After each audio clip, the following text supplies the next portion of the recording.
Live streaming started, sir. Thank you, Sheikh.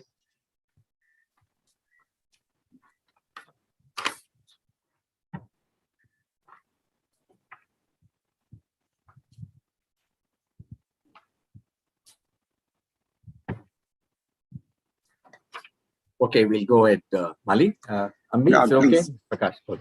Sure. Good evening, ladies and gentlemen. Very warm welcome to all the viewers watching the program live on all our social media portals, all those who are joining the Zoom. In the Zoom were in the queue. Not to worry, I will take another 1 or 2 minutes to brief about MMA programs. Will be let in by our security team as soon as possible.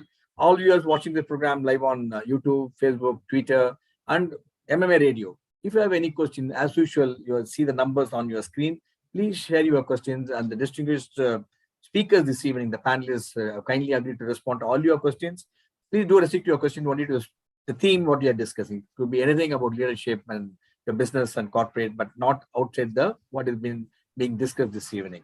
Now, I think still some of the people are logging in, so I don't want them to miss the opening punch of this evening's program. Let me briefly tell you what's happening in MMA in the next few days. I'll just take a minute or two to tell you. Then on the 19th of this month, we have again a leader speaker who is going to be talking all about leadership, discussion on inside-out leadership. We have Mr. Rajiv Vij, is an executive coach, author, speaker from Singapore. And along with him, who is going to be joining in the conversation with him is Rajesh Jejulkar, is executive director of Mahindra and Mahindra, and Sudhanshu Vats is a deputy managing director of Tritle. So it's going to be a very interesting conversation on leadership, not to miss it. It's happening on 19th of October. Then on the 19th of October, we also have in the morning, this is what program I told you in the evening, 6 o'clock on the line. In the morning, we have an excellent conversation in a seminar on reinventing human experience and technology in the post-pandemic world. We got some 8 speakers to talk on different subjects, and it's like a TEDx model. Each one speak for 10 minutes, and there's no chairman, no moderator. So you're going to have a feast of a time all about technology and how it's impacted the post-pandemic in terms of your management, education, innovation, all. We've got some outstanding speaker lined up. Please don't miss it, and do come and watch it. And there's a long list of speakers, and that's why I'm not telling you. Visit our website, you'll know all the speakers' name. Then on the 20th October, we are going to keep you really busy this month. On 20th, we have a conclave on securing India's cyber space. It's very, very important subject. We thought a lot of things are happening. And we have Kamakodi, is a professor from IIT Madras, who is a cybersecurity specialist. We have another gentleman, Rajendra Kumar, IAS, Additional Secretary from the Ministry of Electronics, IT from New Delhi, is going to be talking to us. Then Lieutenant General Rajesh Pant is the authority on cybersecurity, is also the coordinator of National Cybersecurity. And Vijay Nageshwar Rao is a specialist on cyber. Mridula, again, is a specialist on cybersecurity from Tata Consulting Services. Then Ms. Panchi, she is a managing director of Yes Panchi and also former senior manager, chief manager of Indian Overseas Bank, in charge of cybersecurity in the bank, because she'll be sharing this bank perspective. Rajendran is a Digital Association of India chairman. So we got a lovely panel. It's happening on 20th October morning. Then on the 22nd October, again, we have an interesting event on a discussion on is a book reading session. What we do it, we firmly believe you are a leader, you have to be a great reader. How to build habit forming the products, actually. We have Rajesh Srinivasan, marketing and brand and business growth strategies. He'll be leading the conversation. We have Saurabh Bajaj, head of marketing diary from Britannia Industries, and Mr. Ganesh, director marketing, Home. Then we also have on the 27th event by Kiran Karnik. He's going to be discussing on Decisive India 2020, and we have Chandelier, chairman of Aisha Group, will be talking to us on that evening. Then the last evening for the month, before we get on to this evening program, we have the science and art of marketing, the practitioner's perspectives, and the Ponce veteran. Amrit Thomas is a marketing digital transformation consultant. Jack Diageo will be talking to us on 30th. So we're now coming to this evening's program. I know you all know, and Mr. Prakash is talking. I think I will walk miles to listen to him, because the evening is made so interesting, be it evening or morning, anytime when he talks, it's worth listening to him. And we are going to be talking about the book which is recently written, How Come No One Told Me That? And that the entire discussion is going to be revolved around the book. And again, we have got an outstanding panelist this evening, and each one of you, them are extremely good in their own domain. Let me have the privilege of introducing distinguished panelists for this evening before we officially launch the book, and followed by a very, very insightful discussion on the theme. Prakash Iyer started his career as Hindustan Unilever Limited, and later on became the director of Kimberly Clark and Lever. And before that, he was a managing director and CEO of Infomedia India Limited. He is alumnus of IIM Ahmedabad. Prakash is passionate about cricket and people and speak in motivation, leadership, teamwork, and that's one of the reasons he was also served as a CEO of Mumbai Indian cricket team franchisee in the IPL title winning campaign of 2015. I'm quite sure he must be very sad that this time Mumbai is not qualified. But I think maybe you're not CEO, so that may be one of the reasons. And his first book titled Habit of Winning was published by Penguin. And Prakash is also now independent director on the board of Xerox, and he's very passionate about writing. And we have almost discussed on all the theme of his book. Very warm welcome to you, Prakash, and thank you for choosing MMA to come and discuss on the theme of your book. Let me have the privilege of introducing Mahalingam, popularly known as Mali, Vice President of MMA and also a partner director of TSN Group of Companies. Mali is also an active angel investor. He is the president of Children's Club, treasurer of Brahmagana Sabha, former president of IIM Calcutta Alumni Association, and executive committee member of Chennai Angels, and Mali regular speaker, guest speaker, lecturer, college, and number of initiatives. What he does it, and Mali has been a great source of support to MMA as his vice president, bringing in sort of innovative initiatives in MMA, and some of the things which you are all witnessing. One of the persons responsible for all these initiatives is Mr. Mali. Warm welcome to you, Mali. It's a pleasure to have you with us this evening. Let me have the privilege of introducing Ambi, dear friend of mine, well-wisher of MMA, brand strategist, coach, founder, brand building, and over 3 decades of career, he has worked in number of organizations, Rediffusion, Dewer, Boots and Company. Finally, he settled down in Ulka Advertising and over 2 decades worked there, and has helped numerous brands, including Santur, Soap, Sundrop, Cooking Oil, TCS, ICI, many more. And whenever he talks to us about the brand, what he has done, how he made it, and how he convinced the people, that itself is going to be a very, very interesting story. Ambi was the president of Advertising Agency Association of India and 1416, president of the Ad Club of Mumbai in 2003 and 5. He was inducted to the board of governors of IMC in 2007 and received the Distinguished Alumnus Award of IIT Madras in the year 2009. He successfully completed his PhD from Mumbai in 2012. So we know that we have very, very high-profile panelists this evening, and I am quite sure it's going to be very, very inspiring and thought-provoking even. And if you have any question, you can ask all the questions, all your doubts on leadership, even not other than leadership, anything concerning your corporate business, please do think. Now we have come to the most important aspect of this evening.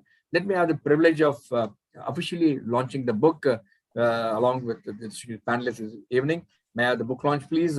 How come no one told me that? Let's have the official book launch. Ladies and gentlemen, I request the authors to showcase the book on the screen. This is the e-launch of the book.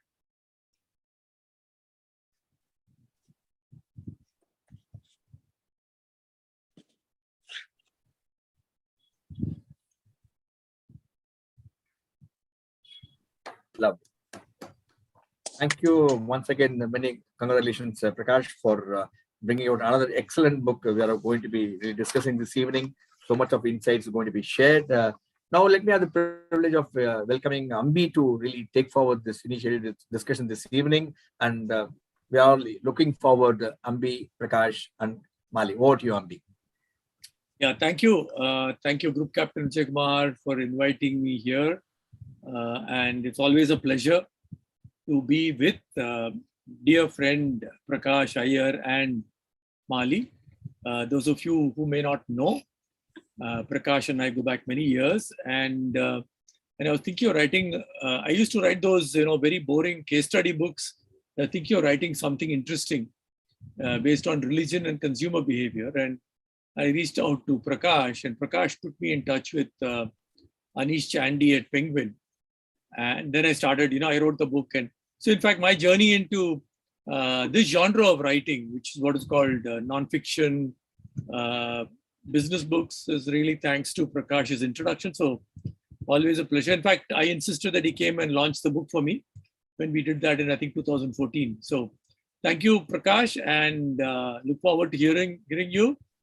Mali, of course, is an old IIM Cal friend, though he graduated from IIM Cal many, many years after me, but we've been in touch and trying to help our alma mater. And so thank you, Mali. Thank you for being with us. So I want to just now kind of hand over to Prakash to tell us the idea behind the book, how it came about and what triggered. I know he's written fabulously successful books in the past, Habit of Winning and Secret of Leadership, both have sold phenomenally well, and no airport bookshop is complete without his two books on display. And we run this little contest of him taking photographs of my books and my taking photographs. His books obviously outsell mine by a factor of 10.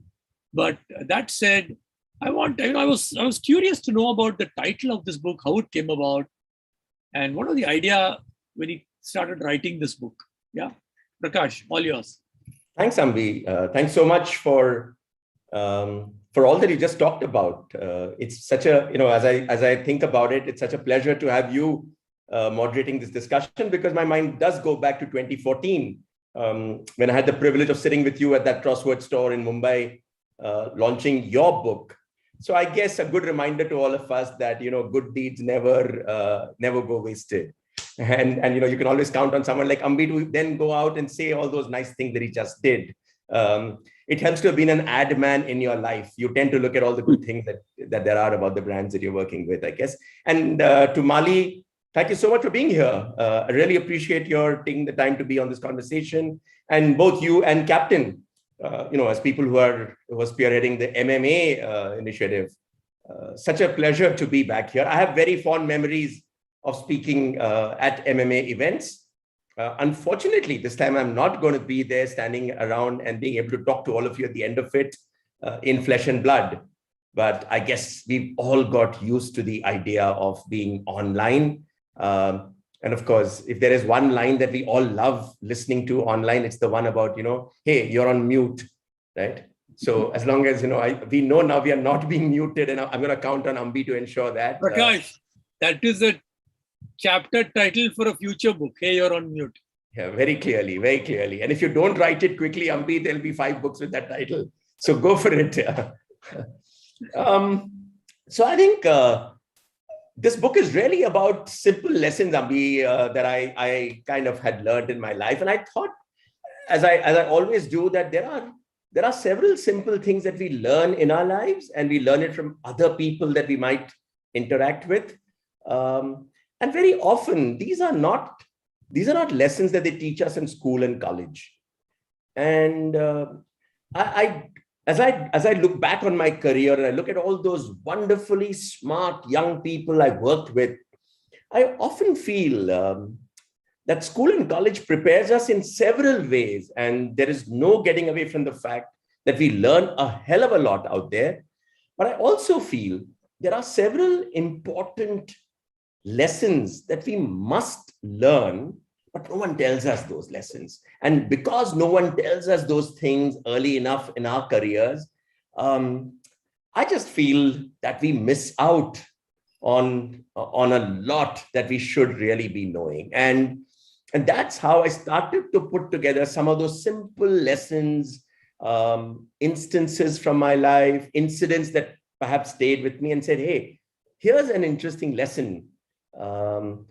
At one stage, I thought the title of the book might have been, something more conventional that Penguin would approve of, like, life lessons from the school of life. That was my working title for a long time. Until, of course, I suddenly said, one of the thoughts that came to my mind is, damn, this book is filled with stuff which makes you go, how come no one told me that? And that's how I guess the idea of the book was born. And luckily for me, my dear editor at Penguin, a wonderful woman called Radhika Marwa, also thought the title would work.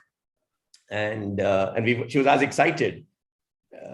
And that's how the book happened. And I must tell you this, for all those of you out there writing books, often what we as authors think of as a great title for the book is actually a terrible title. It doesn't always work. And I can say this from the experience of my previous books, where I always thought that I must have a title which was very different and catchy. And the editors and publishers will tell you that, remember this, a typical reader has less than 15 seconds to interact with that book. And she's typically looking at the spine of your book and a title there.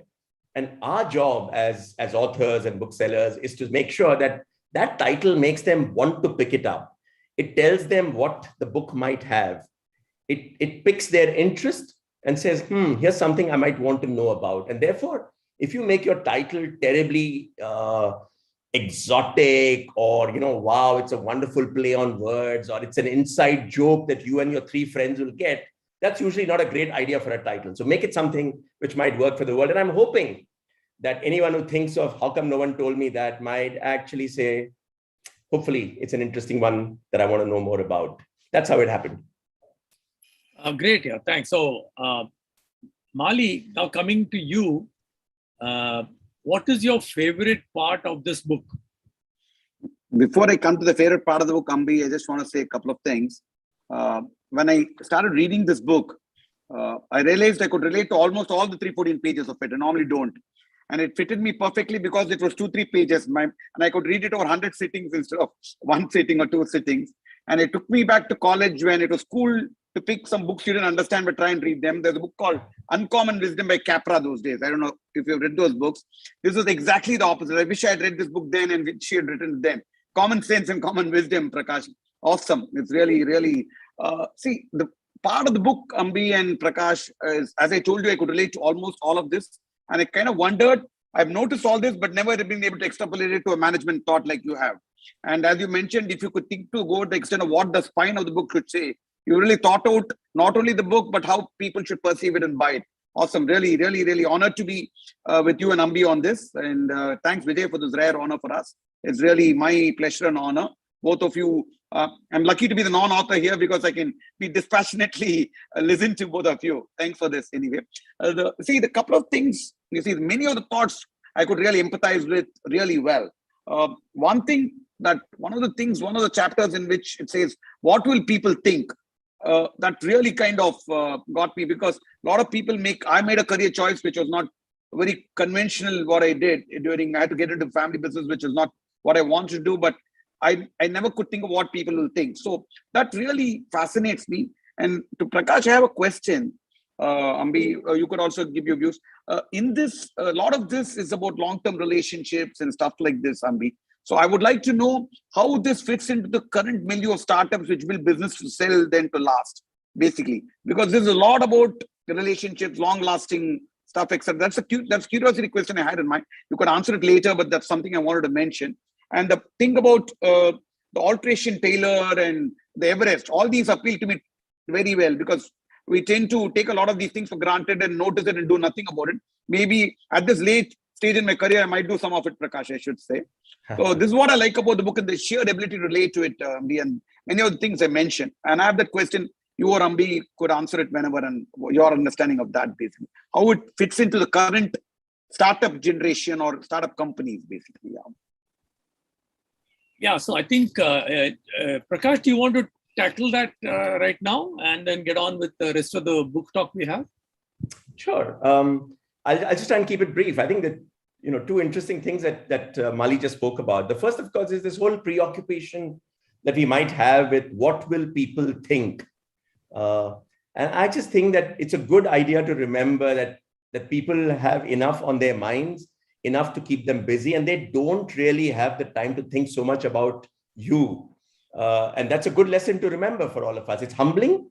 And there's enough research to show now that you might have that little coffee stain on your spanking new white shirt. And you might think, oh my goodness, how can I go into this meeting with that stain? And what will people think? And that stain is all over your head. You're unreal, Prakash. You read my mind. Okay.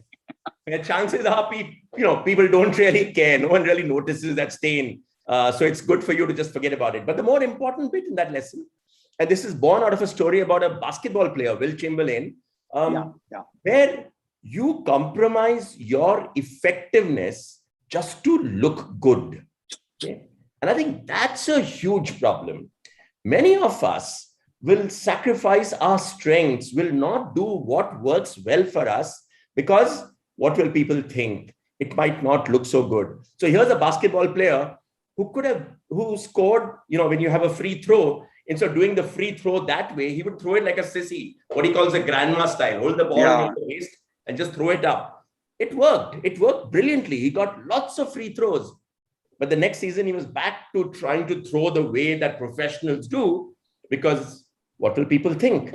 And maybe there's a message there for all of us. And if I now move this to the second point that Bali made, which is really A lot of this book is about long-term relationships and, and not necessarily about the here and now. And what does this mean for the startup world? I think, Mali, my sense is that there is nothing that's changed. Time horizons have shrunk, but the values and principles haven't shrunk. So the fact is, you might sell your business after 6 years or 10 years, or you might exit from being a founder CEO once there's somebody else in. But that shouldn't change the way you go about building that business, the values that you want to kind of inculcate in the organization. I think you need to build a business that people will look back and say, wow, and it doesn't mean it has to be 50 years, it could be 5. But what the good thing of that is that in an earlier world, we had thought that the long term was one straight continuum, everything would continue to be stable. That's changed. And I think this long term is really a series of short terms. You need to keep adapting, you need to keep changing, you need to keep assuming that, wow, this worked last year, but there's no guarantee it's going to work this year. And I'm going to try and do something completely different. I need to, popular word in the startup world, I need to pivot. I need to find new business models. And I think that is the strength of this new generation, the ability to think long term and yet be agile enough to keep making changes and adapting. And I think adapting, something that we all need to learn to do a lot more. Thanks, Prakash. Very nice. Yeah. Ambi. Yeah, so Mali, I think Prakash has given a very good answer to that question about, is this book relevant for our startups? And I think there are a lot of lessons there, very, very relevant, because some of them are very, very basic lessons, which we sometimes overlook.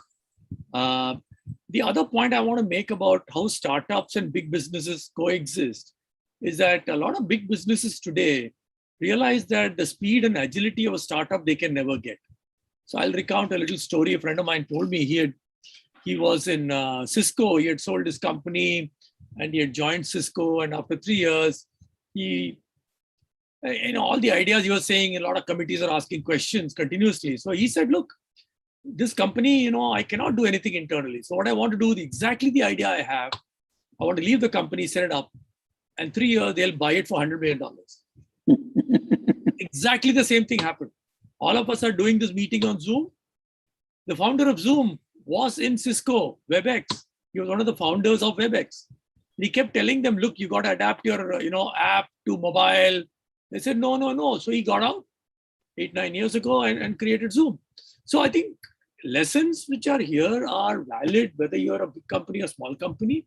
It just happens that Prakash and, Mali, people like you and me, we all worked in large companies with big offices. Correct. So that doesn't mean all that we've learned is irrelevant. Now, I want to ask Prakash to narrate my favorite story in his own inimitable style from the book, which is, what is the right side? It's an amazingly wonderful story. Prakash.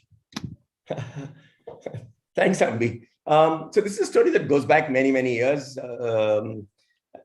I used to be in Dubai in those years. And one of the privileges of being in a country like that many years ago was that your work hours were such that, you'd break for lunch, go home, and then come back to work at 4 o'clock. And that meant that I could pick my twin children from school. So the kids were like 4 or 5 years old. And here I was picking them up every afternoon. So from work, drive to school, pick them up, take them home, have lunch. And on one such day, here I was, picked up, my twin children. So there's my daughter, Shruti, and my son, Abhishek. And I hold their hands and I'm coming in. And my daughter looks at me and says, Dad, I want to sit on the right side today. And I said, yeah, sure. And my son, Abhishek, suddenly looks at that and said, no, I want to sit on the right side. And then, of course, Shruti, Toots, as we call her, says, no, Dad, I want to sit on the right side. And my son says, no, I want to sit on the right side. And this is becoming a bit of a problem. I can understand, that my daughter likes to sit on the right because she can see me sitting in front and driving. And she has this fear that she shouldn't be too far away from Dad. Whereas for my son, doesn't really matter, just needs to look out of the window and be lost in his own world. But because Abhishek was like this, 4 minutes younger as a sibling, he looks at me and says he wants to sit there. And I look at my daughter and I say, come on, let him sit there today. And then you can sit there the next time. And she reluctantly, but I'm older sister, need to be responsible. She agrees. So we reach the car. So we have already agreed that, Abhishek will sit on the right side, Shruti will sit on the left at the back. And as we get to the car, my son, Abby, looks up and says, Dad, which is the right side? And suddenly I think I think of Abhishek and I think of Shruti and I smile, but I think there is a little bit of that baby Abby in all of us, where we want things because other people want them. We want things because we don't want other people to get it. Maybe we want it for ourselves. And it's a good idea for all of us in our lives to figure out what is it that we really want, right? And sometimes just because everybody else wants it doesn't mean we need to do it, right? And sometimes I think, and I think of this in two ways. Because you're a topper in school and everybody who's topping school is going into engineering doesn't necessarily mean that you need to go into engineering. Just because good for someone else may not be good for you. Yeah. And I think of it another level. Very often, somebody will ask you, can I borrow your toaster? And that toaster may be something you've not used for 6 years. Yeah. Because somebody is asking you for it, you say, oh, my daughter's just doing a course in sourdough baking. And, we want to do a lot with bread. So sorry, I can't give it to you right now. We don't want other people to enjoy things. So maybe just getting this right, letting go, let other people have things that maybe you don't need, that don't mean so much for you. Just getting that mindset and knowing that you don't really need it, I think can help us all. Yeah. And that's my story of, what's the right side. I think what is so nice, Prakash, is this whole, what is the right side? It's such a nice little story. And it comes early in the book. And when I read it, I almost burst out laughing because I can almost imagine all of us, have raised children and this is typical of children. And you take that the same thing happens in offices, I want the cabin facing the window. I want the cabin here. I want the corner cabin. I want this. I want that. What the hell different does it make? Yeah. You're there to work. You go and work, right? I mean, but then no, because he has got a roll top desk. I should also get a roll top desk. I want a roll top desk. I want a roll top. Then finally you have to ask, what is a roll top desk? Yeah. Right? So Mali, you'd said something about alteration, tailor. So tell us about what you learned. I want to talk about alteration. Give one more thought.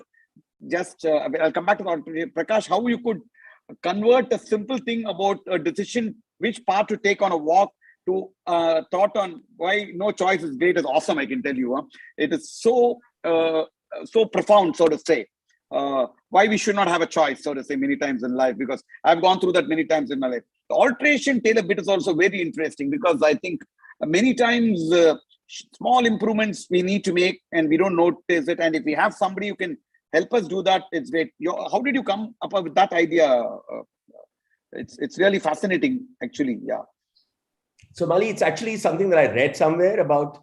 It was a stylist writing, I think in the Economic Times at some stage, to say, here are 5 tips to help executives look good. One of those typical Saturday, Sunday features. Just to interject, I don't think any alteration tailor would not have realized he has this kind of impact on such thought processes.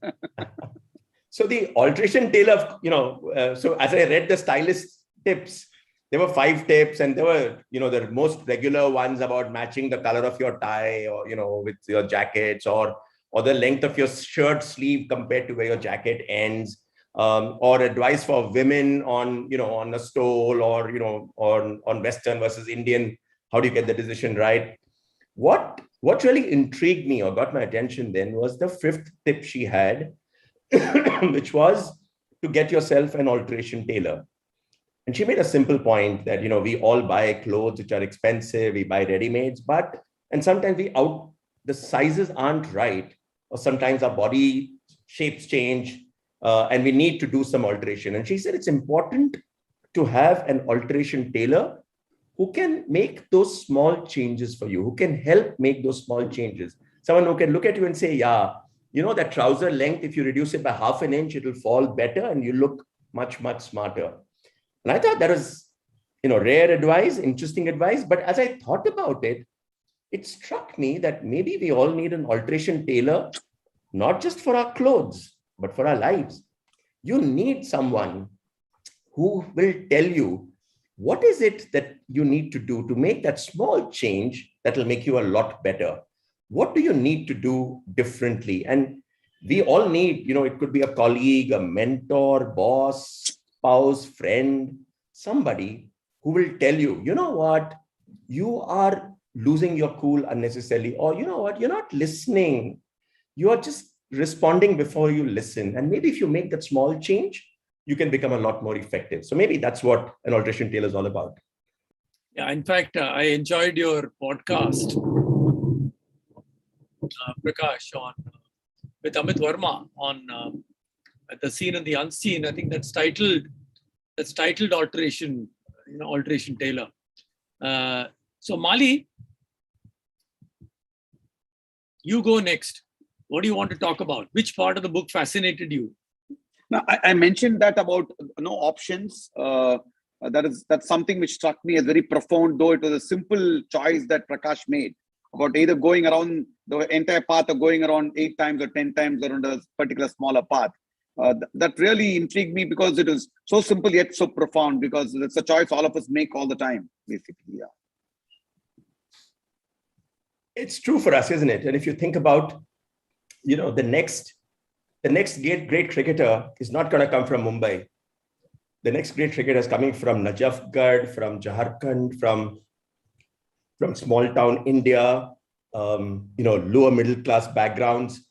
What's happening? Because the Bombay boy or the Chennai boy, his parents can afford to send him to the best coaching clinic, get him good cricket coaches, get him nice, great equipment. But at the first hint of pressure, there's always the opportunity of saying, oh, you don't have to be a cricketer. You can now, we'll send you off to study in the US, or, you can always go and study engineering or medicine or whatever else it is, we'll pay for it. But think of that poor kid who doesn't have a choice. When you don't have a choice, you commit yourself to making that one option work for you. Very true. I think that is a very, very powerful thought. And maybe we should all be careful, because what we think of as plan B, as if plan A fails, I'll go to plan B, actually becomes a cop-out. The existence of plan B tells you that you don't really have to do the hard yards. You don't have to take on the pressure of making plan A work. So at the first hint of trouble, when plan A looks like it's going to be difficult, you junk it and you move quickly to plan B. And that can become a pretty big problem for us, I think. Just want to add, Prakash and Ambi, that this book and this session are my alteration tailors for the moment.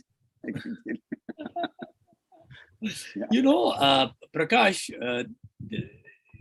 let me now take you into another area which you enjoy talking about, which is sports, right? And the book is full of several sports examples, right? So I want, and I found this shot clock, and I kept pronouncing it wrong, and I hope I've said it right here, because shot clock. Tell us about this shot clock story, which is quite fascinating, and the way it changed, changed basketball, right? Changed basketball. So I didn't know about it. I enjoy the occasional basketball game, and I've watched the Super Bowl finals in the US once. So tell us about this shot clock. Yeah, so I think it's an interesting idea. What is it? Basketball games are exciting, and if you see how score lines end, till the end of the game, there is excitement. Both teams are constantly trying to score. It wasn't always like this. There was a time when basketball games would become boring because one team would get the lead and then they would hold on to possession of the ball. They would just keep dribbling, passing amongst themselves, right? And that's when a new rule came in where you had a shot clock, which meant that, I'm not forgetting, is it 15 seconds or 20 seconds? I think it's 20 seconds is what it is. Within 20 seconds of a point being scored, you had to come back and aim for another point. And if you didn't do that, you would have to let go. 24 seconds, according to 24 this, seconds. according to this book I read.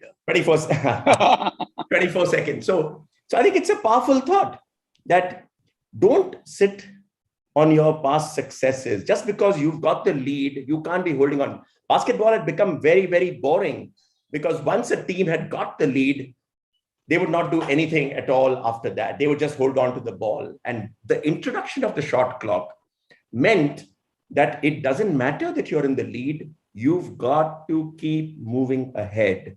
You don't have a choice to say, oh, now that I'm in the lead, I can stay here. I can sit back. That was not an option. And as I think of the shot clock, I think it's something that we all need in our lives too. You need a shot clock because it's tempting otherwise to think that, I'm 35, never thought I'll become general manager. I'm so lucky I've made it, and then sit back. And that's a dangerous place to be. You need to want to grow, to continue to get better, to make more progress. And I think that's really the idea over here. Ambi, actually, you were there at the Golden Jubilee when Indra Nooyi was conferred. A bunch of us met her and said, congratulate her on getting to where she got. She said, getting there is not difficult. Staying there is more difficult, is what she said, Ambi. Basically, that's what she said.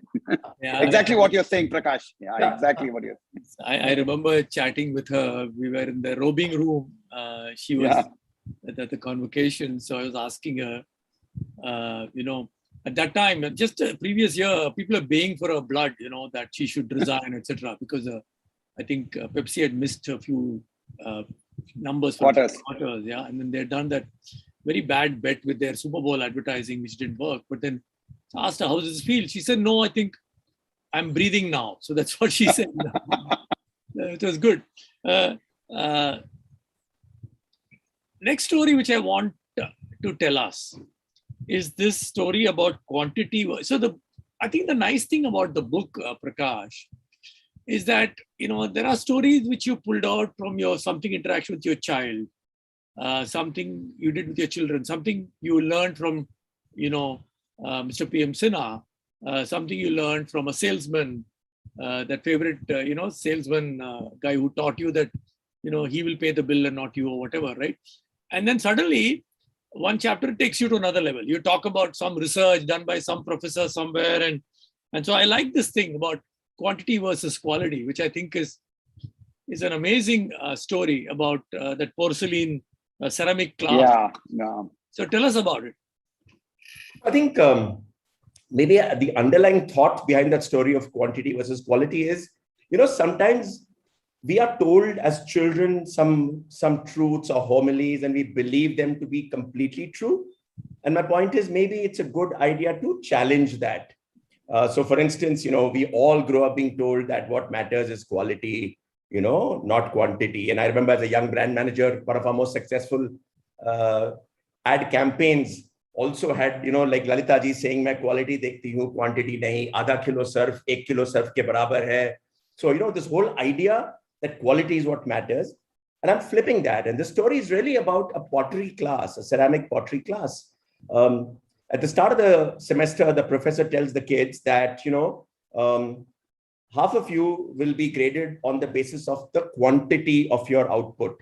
Okay. So basically, if you make 60 kilos of pots, you'll get an A. If you make 40 kilos, you'll get a B. If it's 20, it's a C, and so on.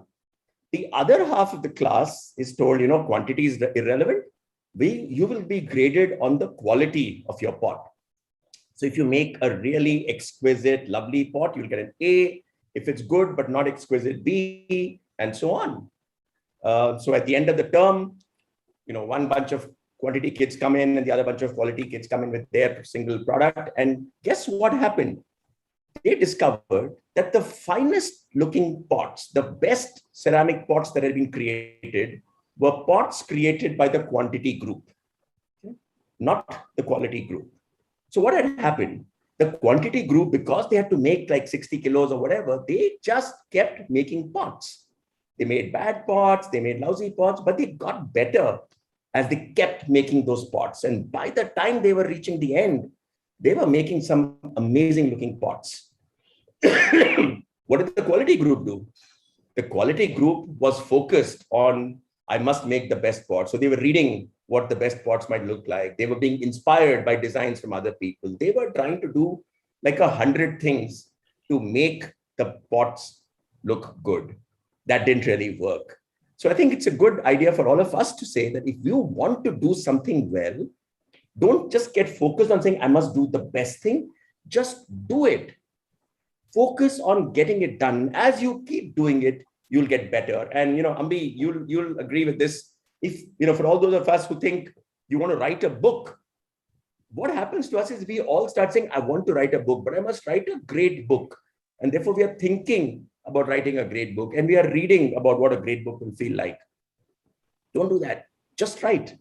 If you want to write a great book, write a book. It doesn't have to be great. Write a book and write another and another, and you'll just get better at whatever it is that you're doing. So I'm a big believer in the idea that it's not about quality is better than quantity or quantity is better than quality, as much as saying quantity leads to quality. And that's something that we can all benefit from. Yeah, superb. Prakash, I should share two little things here. That was my 5th book or something which had come out, and I was showing it to my boss. And, he was a pretty harsh critic of everything. So we lost him earlier this year. So he read it, and he called me after 2-3 days. He said, "Yaar, Ambi, I wish you could, spend more time in crafting this year."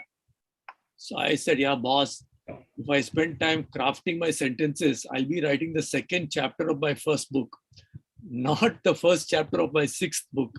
Yeah. So he looked at me and said, "How? Okay, keep writing."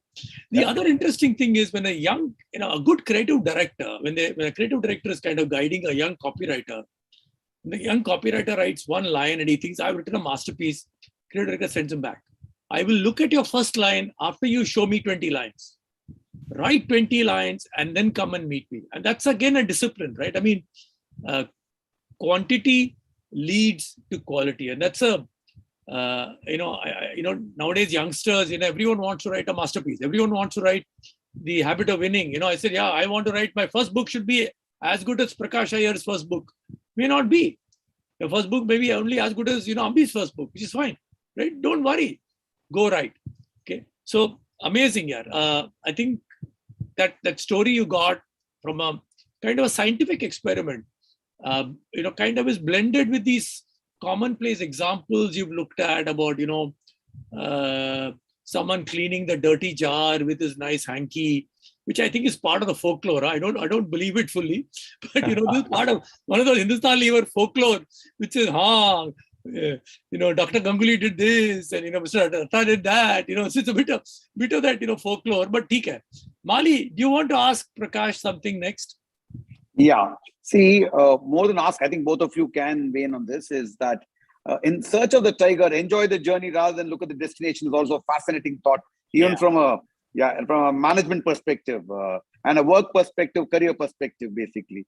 So both of your thoughts I would like, because I'm sure you have different perspectives on that. Yeah. Yeah. You go. No, I'm sure all of us particularly at this stage of our lives it's easier to say, maybe. Enjoy the ride. Don't get so caught up in getting to the destination that you forget to enjoy the ride. I think there is truth in this. I sometimes worry that a lot of us go to these exotic places and then get caught up, pretty scenic, 7 wonders of the world, really outstanding, picturesque places. And what do? We're busy taking selfies, we're busy taking photographs, we're busy taking videos, which perhaps nobody will see again. Right? And instead of enjoying the moment, we get caught up in trying to think of something else. And I think this whole idea of enjoying the moment is a big one. And it came out of a tiger safari. And I'm sure for those of you who might have ever been on a tiger safari, you'll find it's familiar, right? You go on the tiger safari and what do you see? You see deer and you see rhino and you see, everything other than the tiger. Monkeys. You see, monkeys are in the Jeep actually.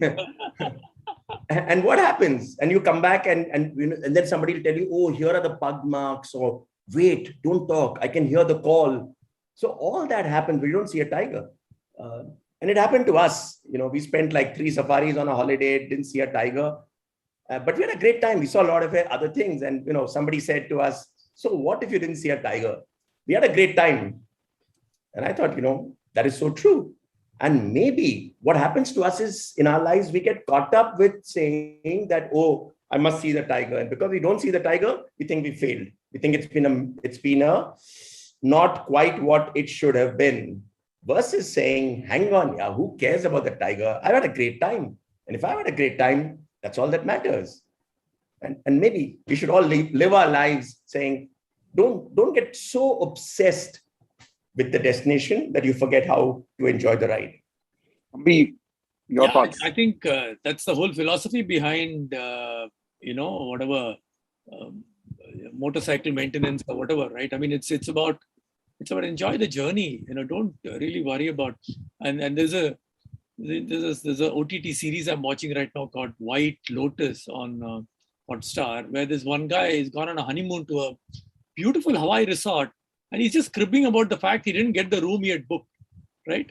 So I know it's going to end very badly for him. I haven't seen the full thing yet, but this guy, this is going to be a problem, man. I mean, you're with your beautiful wife, a beautiful place, and you're cribbing that I don't have a pool in my room. I don't have a pool in my room. Come on, man. What are you going to do in the pool? But, a lot of us are like that. Go into the room and then say, oh, I didn't get the right room. Oh, I didn't do this. Oh, instead of saying, yeah, it's a beautiful room. I mean, so what if I don't have a sea view? I've got a beautiful garden view and let me enjoy the view.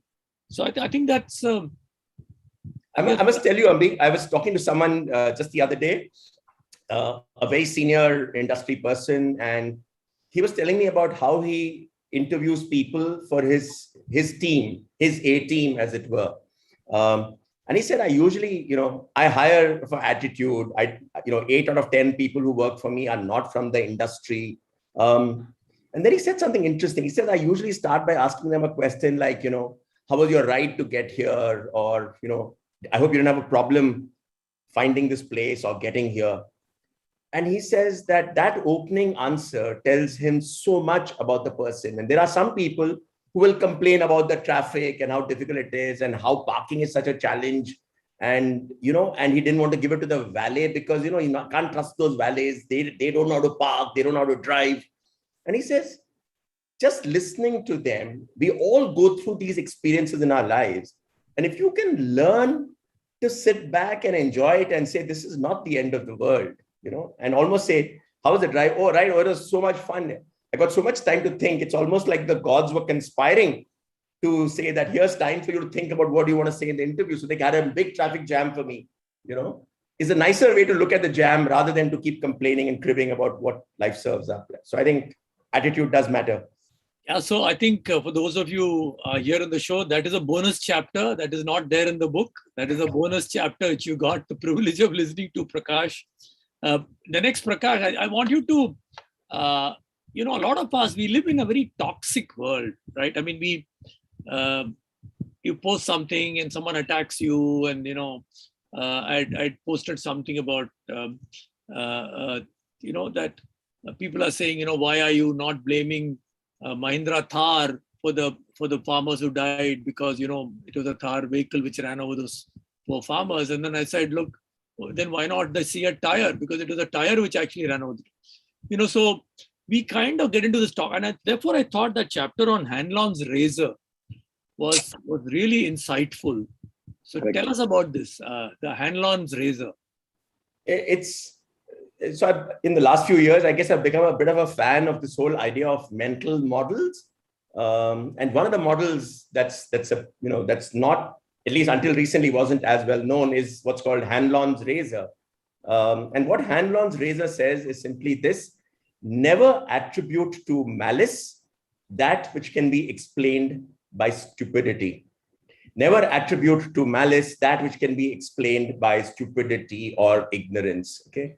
And I think it's a very powerful idea because particularly, I think during the last 2 years, we've all been witness to those WhatsApp groups where people are complaining about what that other person did. There was a time not so long ago when none of us could leave our homes. Nothing could come to your doorstep. All deliveries were happening at the gate of the place where you live. people were constantly at each other's throats. And to your point, Ambi, about being toxic, everybody seems to be getting to someone else. And what Hanlon's razor says is this: you know what? That person doesn't really mean harm. It's not malice, it's stupidity. Just let it be. Okay. And a simple example or a simple illustration that I use in the book is about how, if you've gone and let's say bought bananas, okay, and you bought a dozen bananas and paid for it, and you come home and you discover there are only 11. Damn, you've got shortchanged. You paid for 12, you only got 11. But these vendors are like that. Yeah, they are all out to cheat us. In fact, that market should be avoided because all those shopkeepers are like that. And then you get into the community or the type of person that poor fruit vendor might have been, and say they should never be trusted. And that's what you do.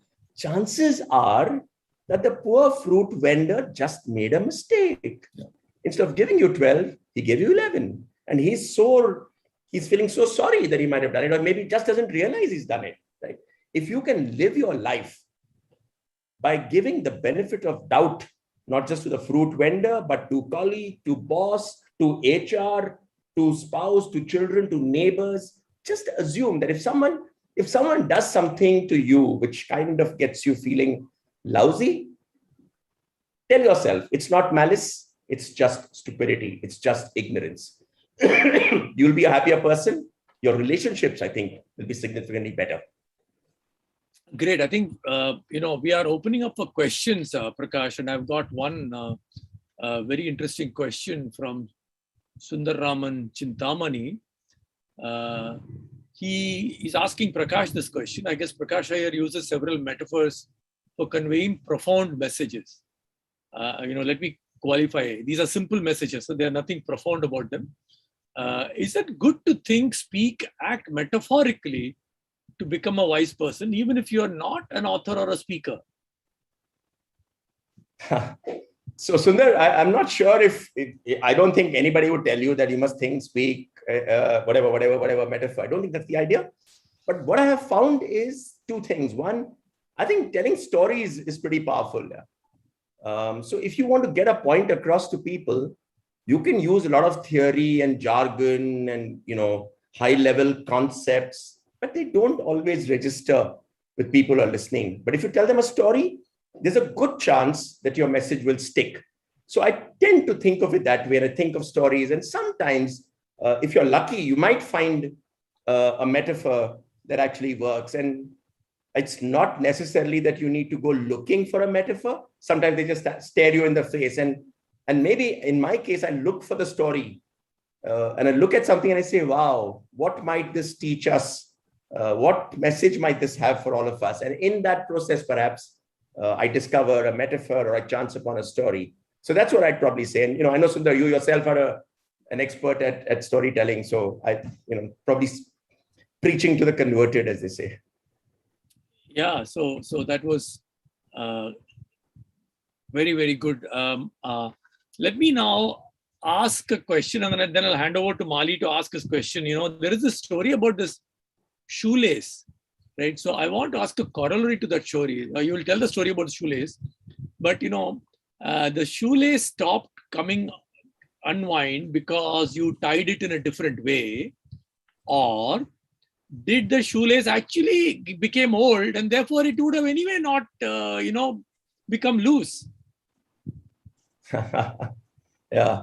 As they say, you don't know what you don't know. So you sometimes, and maybe there's another story there, Ambi, about how, we tend to attribute outcomes to our own actions, whereas sometimes our actions may have been incidental to the outcome. But tell the shoelace story. I quite liked it. And then it struck me that, this happened to me many times. I've got this fancy shoe where the pretty shoelace comes off. Yeah. And, you have to bend down and tie it once again. So like Ambi and like many of you, perhaps, I've also had this experience where, I bought this expensive shoe, brand new Nike shoes, go for a walk. And guess what? The damn shoelace comes undone. And I'm saying, come on, this can't be right. And I'm tying my shoelace. And the wife is wondering, how come this man at this ripe old age has still not learned how to tie a shoelace? Surely his parents should have taught him that. So what do I do? And then I decide that, let me try and do, first thing I should complain to Nike, maybe write a letter to the MD or the CEO and say, don't do this. You guys make such expensive shoes. Surely you should do better than have these, smooth, round nylon laces, which seem to be coming off all the time. But I didn't really get around to writing to Nike. But I did what apparently most smart, intelligent people in the world now do, which is I Googled it. How to tie your shoelace. And damn, shoelace Google quickly tells me, in like 1.5 million responses to that question. But it guided me to the fact that there are two ways of tying a knot. There's a weak knot and there's a strong knot. Okay. And the difference is not very much. After you make a bow out of one lace, whether you take the other lace from above or from below makes a difference. Take it from above and you have a weak knot. Take it from below and you have a strong knot. And all my life, I'd been tying a weak knot. All I had to do then was to, and then now that you'll find there are like, a million people who will tell you how to do it. And then you figure out that there is actually a way to tie the shoelace right. So Ambi, to your question, I actually sat and did that and I took it from below. And what was still a reasonably new shoe and a reasonably new lace actually behaved itself and stayed in place. And it worked. And the story or the message, of course, is this, that very often what happens to us is that we do something in a particular way all our lives. Okay. And we think it's the right way. And maybe it's not. Maybe there's a better way to do it. It's not easy to accept. When things go wrong, we tend to blame other people. So for me, it was not that I don't know how to tie a shoelace. It was that Nike doesn't know how to make shoelaces. So it's a good idea to start accepting that perhaps the problem is not out there, it's in here. Because the minute you accept that, you'll discover the solution also becomes easier. You don't have to wait for Nike to do CapEx and make a new lace. It's all about just making a small change, which can make a big difference, which is really what it was all about. Great. Yeah. So even tying a shoelace can be a lesson, right? So let me flip quickly, and I want to ask both you, Ambi and Mali. I want to hear from you. Yeah. What was one lesson that you've learned in your life, maybe a little story, an incident or a moment, which made you think, how come no one told me that? Yeah. Ambi, you go first. Let me think. I didn't expect this. I've a lot of those stories I've written here, but let me narrate this little thing, which happened early in my life. I was not a very good student in English, right? And my school teacher told me, you're thinking in Tamil and writing in English. And I was in class 9 or class 10 at that time. Class 10. I said, what? And then she said, yeah, you're thinking in Tamil and writing in English. So then what do I do? So she said, you may never be able to break out of this habit of thinking in Tamil and writing in English. What you should do is write short sentences. Don't write a sentence which is more than, say, 7, 8, 9 words.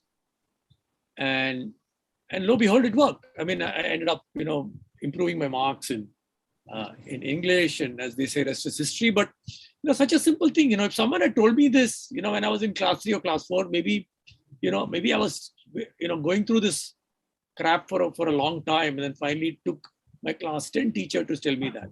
Of course, like this, there have been lessons like this I've learned where I say, oh shit, why didn't someone tell me this before? For example, someone after a meeting, someone pulled me aside and he said, look, don't give me negative feedback in front of my team. So I said, do I do that regularly? He said, yeah, you've been doing it regularly. I said, my God, why didn't you, I said, no one told me that. So yeah, no one, is ready to tell you that. And then I tried correcting myself. I don't know how much I succeeded, but I did try correcting myself. So many lessons one has learned. Yeah. So thanks. So Mali. Yeah, I'll tell you, it's not a story I learned by myself by talking to somebody. I'm sure all of you know the Nalli brand of saris in Chennai.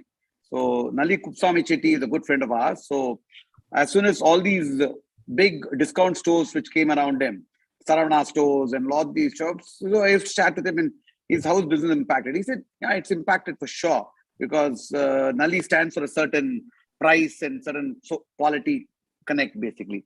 So he related to me a story about the regular customer of his. Nali Chettiar is 80 plus today, and even today he's at the counter every evening basically. Okay, so he said he talks to customers to find out, and apparently a customer walked in to the shop carrying lots of bags from a competitive store, and he said, "Why did you buy those there?"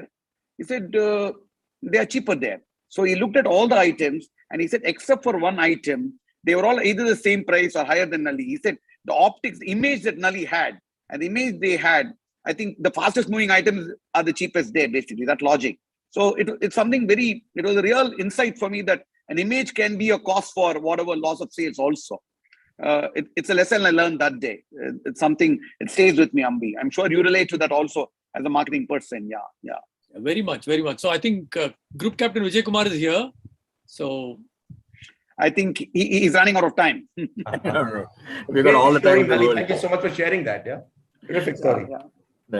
Great, sir. Great, Ambi, Mali, and Iyer. We got some more than 1,050 viewers are watching this program on all our social media portals. Oh, great. Though the question which has come in the chat box, people are still thinking maybe they're mesmerized by your talk. Whereas I got a couple of questions on the YouTube and Facebook. I will share it with you. If you can respond, I'll take on maybe another few minutes, maybe 5-10 minutes. We'll try and accommodate, because I promised everybody we'll let you go to watch 7:20 sharp your IPL match today. RCB. So yes, especially Prakash is very keen. Prakash, on that note, Dhoni living in the present is something you talked about indirectly today. So another 5 minutes we'll take to think. The other question comes from Mr. Ram from Coimbatore. He says addressed to Prakash. He says, stories of your personal experience you have been able to how did you conceptualize and remember these stories and put them together as a book? And any tips you would like to share with the budding writers? Otherwise, all the time you don't remember what you really seen, which are really a great story. So thanks for that question, Ram. And I'll tell you what's worked for me. A couple of things. The first, of course, is that I think you'll find stories all around you. The mistake we sometimes make is to look for stories only, if you see some very successful person or some big event or something happening, there could be a story there. Whereas in reality, stories are in the more everyday things and the world around us. So keep looking for those stories and you'll find them. But here's the bigger thing, and which comes to your question of how do you remember them? I think write it down. It's a great idea to just write down what comes to your mind. So you don't have to write the entire story. So for example, I would have already, by the time we finish this call, I will write down about what happens to Nallis and, and how that might have impacted them. Or I will write down how thinking in Tamil and writing English can become a bit of a challenge. And I think these are this one line. And if you just write them down, our memory is terrible. Okay. 10 days from now, you will not remember this. Yeah. But if you write it down, there's a good chance you will remember it. The second thing I do is I don't just write it down. I try hard to tell that story to someone. Okay. So if I have read something today or I've heard something today, I have this desperate urge to actually tell someone else that story. And, and I think that's a good thing to do, because that's how that story starts to become a part of your repertoire of stories, or it starts coming somewhere on your mind to say, look, it's there. It also gives you feedback. So sometimes you'll share a story and it'll bomb, and people say, yeah, so what's the point? Or, what is it trying to say? And you know that what you thought was a great story is not such a great story. Okay. And I can't resist this, but, I spoke with someone yesterday and I heard something. And I had to share that story with you now. And Ambi quickly picked that up to say that's a bonus story. It's not there in the book. And, so the question could be, why am I telling you something which is not in the book? Why am I telling a story which I just came across? But that's me. And I would strongly urge you, Ram, that if you're a writer and you want to write, or, for whoever, all of us, it's a great idea to do both. Write it down and share it. And if you do that, I'm guessing you'll start figuring out that, look, what will work for you. You have a sense of being able to tell that story. and you'll get better at it, I think. So maybe that'll work. Try it. Brilliant. Yes, start writing your diary and keep noting those stories. Excellent. Here's a question from Mr. Arjun. He is again from Chennai. He's a corporate leader. He says, sir, you are a CEO of Mumbai Indians cricket team. And as a CEO, what was your experience and challenge to deal with the celebrity sportsmen? And what is one most important leadership lessons you learned from your experience with them and any story with them? Okay. I think the thing that happens when you're leading a sports team versus a typical corporate is that you first realize, and it's a humbling lesson, that when it comes to delivering results, you're actually not the person who can do it. So, you can't tell the batsman how to score runs. You can't tell the bowler how to take wickets. They are the best at their craft. What you can do is to support them by creating an environment which is good for them to work. You can support them by showing them data which can tell them what they need to do to get better. Okay. It also is humbling at one level to say, look, don't try and teach other people how to do their jobs. One of the typical challenges of working in such an environment, of course, is egos.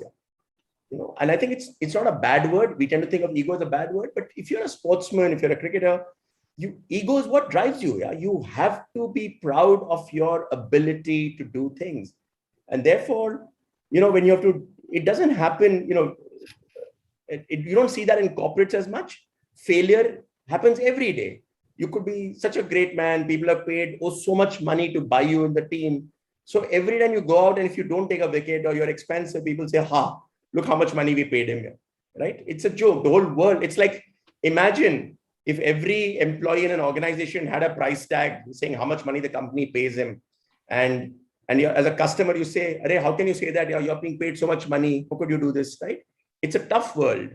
I think managing that can be a bit of a challenge. So telling a cricketer that you're not going to play a game today, right? We are dropping you. Although you're such a big player, you're an India player, but yet you're not going to play for the franchise today because you don't fit in to what we are trying to do today. It's a tough one. Managing that, extremely difficult. A lesson I learned, sorry, a quick one.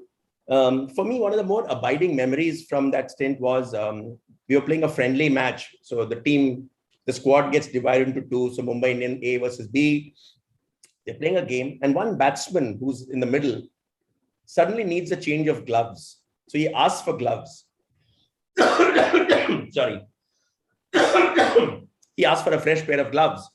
Now, if you see how it happens, typically the 12th man, 13th man will go running and give the glove to the batsman.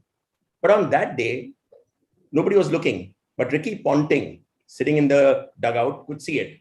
What does Ponting do? Gets up, sees the glove, runs and gives the glove to that batsman who hasn't even played for Mumbai Indians, okay, at that stage.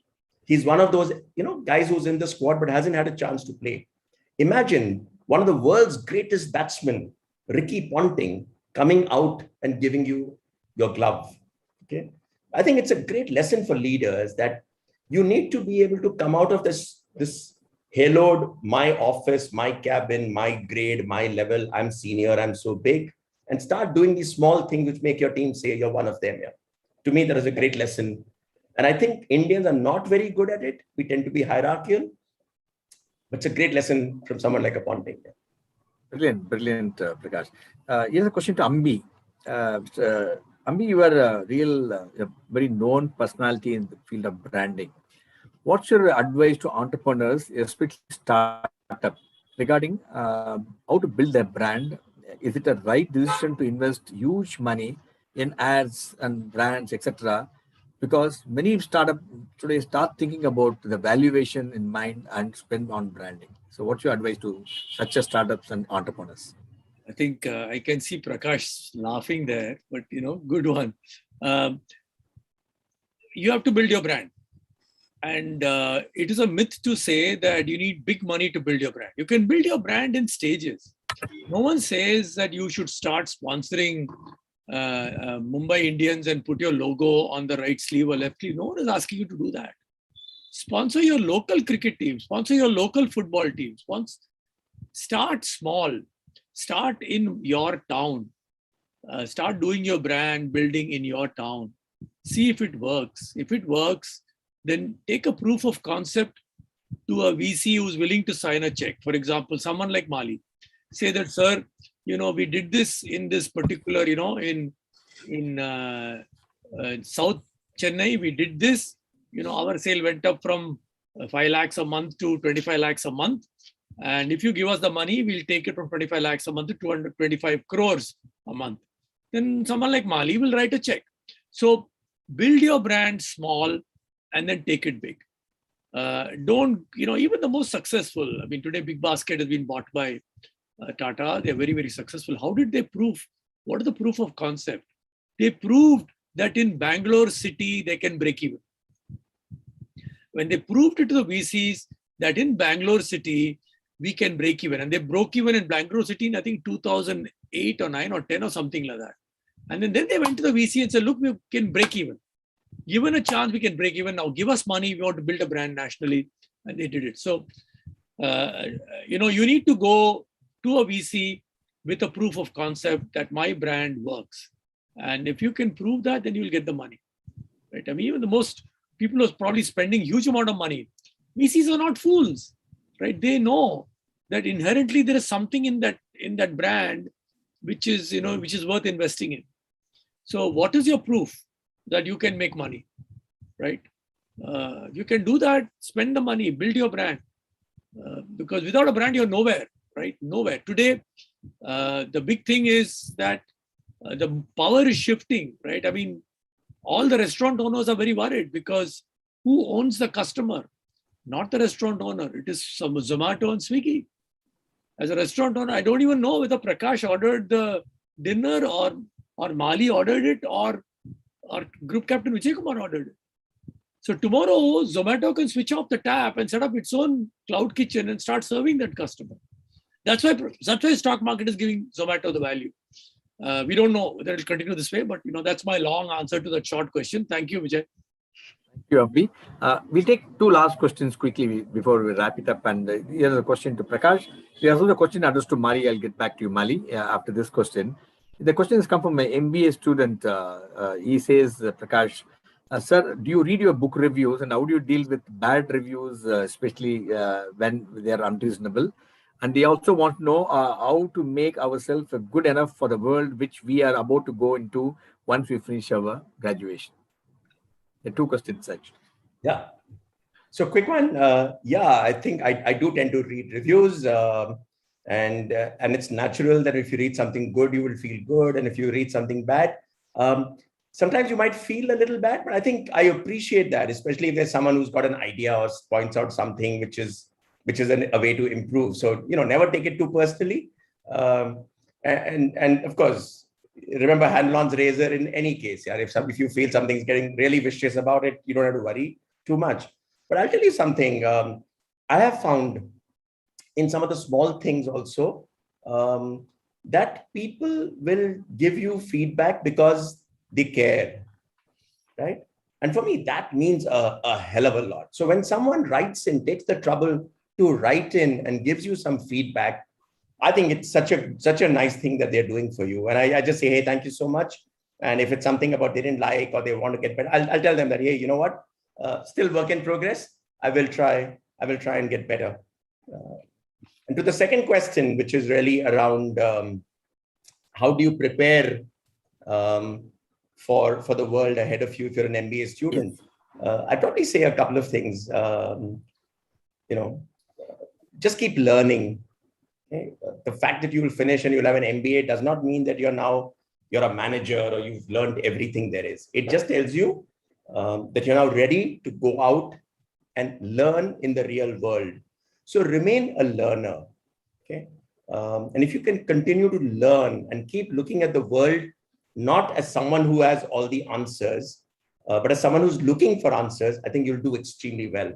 Second one, I think just look for other people and try and say, how can I help them succeed?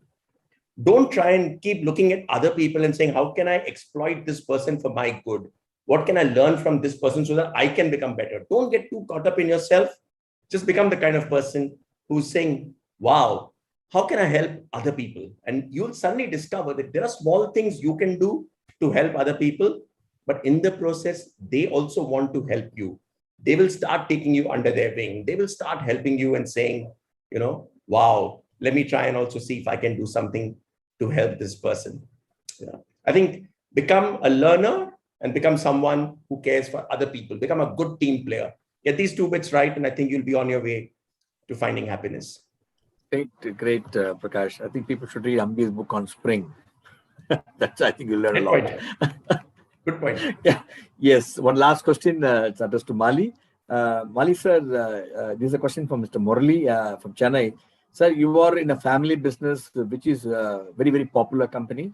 How do you put in place a succession plan when you are keep growing exponentially and more popular? You have to unmute yourself. I think you're taken there. Mali, you're unmute.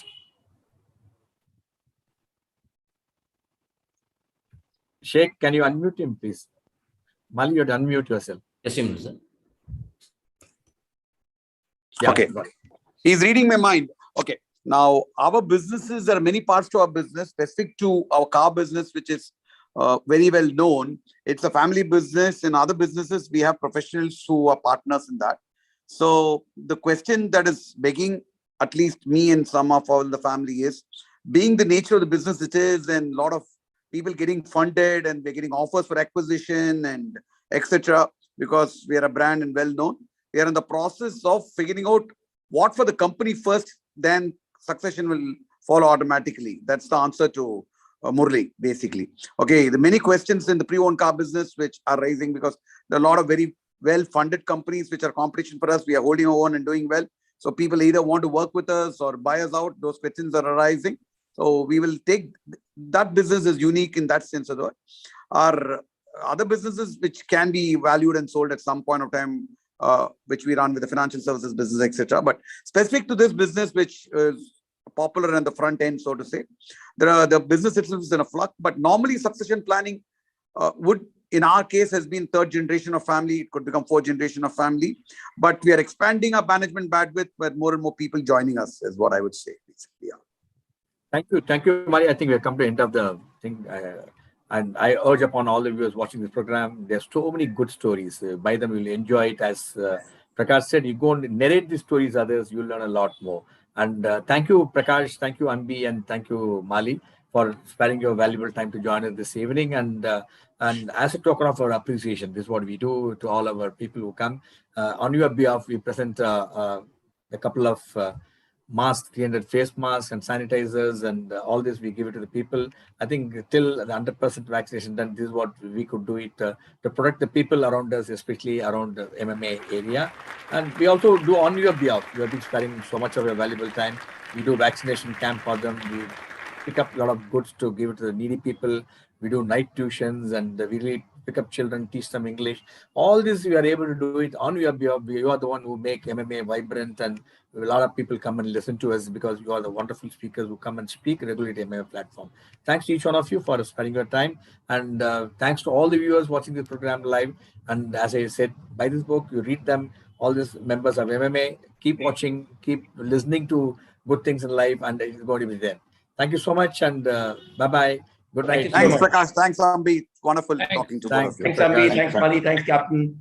Take care. Bye. Thanks, Captain. Thanks, everybody, for listening in. Bye. Thanks. Good night, Mali. Bye-bye. See you, Ambi. Bye. Bye.